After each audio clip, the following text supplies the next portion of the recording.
his music became more what I call the third period his poetic period, because the narrative, the implied drama that's so strong in so much of his music in the middle period, like from darkness to light in the Fifth Symphony and so forth, these dramatic narratives were very clear, and he wanted them to be clear. But I think he turned away from those narratives in the late music to a more kind of poetic and quasi-improvisatory way of putting pieces together. The old forms, like sonata form, were still there, but they were sunk deeper beneath the surface. Sometimes you don't even know that they are there, but sometimes you don't notice them. So the music became more mysterious. It's also, all these things played into it. Music by a guy who was going into the later stages of deafness. Uh, Most of the late music was written when he was never 100% deaf, but he was functionally deaf and had to write down conversations starting in 1818. So he could only hear music in his head. So in a sense, for that reason, his music became more interior. It was a kind of interior monologue that he could no longer hear out there anymore. Even he still spent a lot of time improvising on piano, but he couldn't hear it, which for me as a musician and composer is one of the saddest things of all. This image of hours of Beethoven playing music he couldn't hear at the keyboard.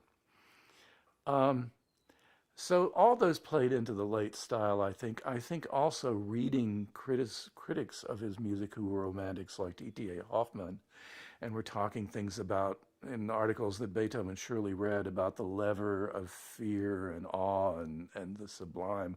All these romantic ideas that were not fundamental to Beethoven as a person, but he absorbed everything. He absorbed everything like a sponge.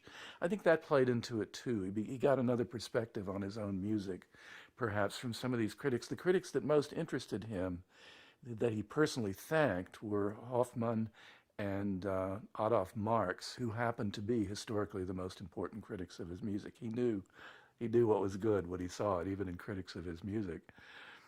I think all that played into the late style, but after that, who can say where these things come from? I mean, to me, to be a genius is to amaze yourself. You don't.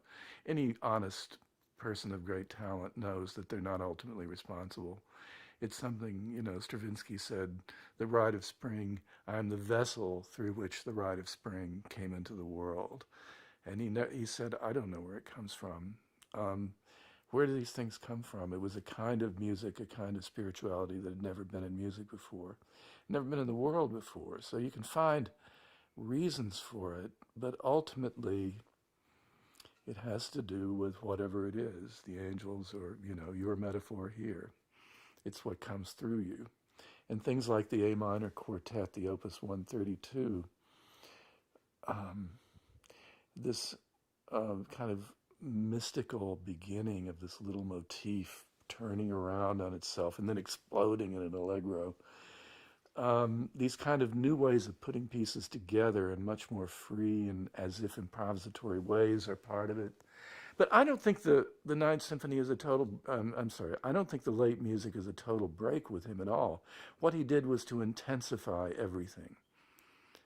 If he had contrasts, much more intense contrasts in his earlier music, they became even more intense. He wrote music that was both more complex and more simple. The tremendous complexity of the counterpoint in the second movement of the Ninth Symphony, and then the extraordinary simplicity of the trio of that, which is just like a little folk tune, dum bum bum bum bum. It's utter simplicity, and the A minor quartet is some of that too. In a way, um, the song of thanksgiving of the convalescent, which is certainly something directly from his life after a period of illness. Um, is enormously simple music. It is very straightforward. It's mostly quarter notes and half notes. It has a very even rhythmic flow.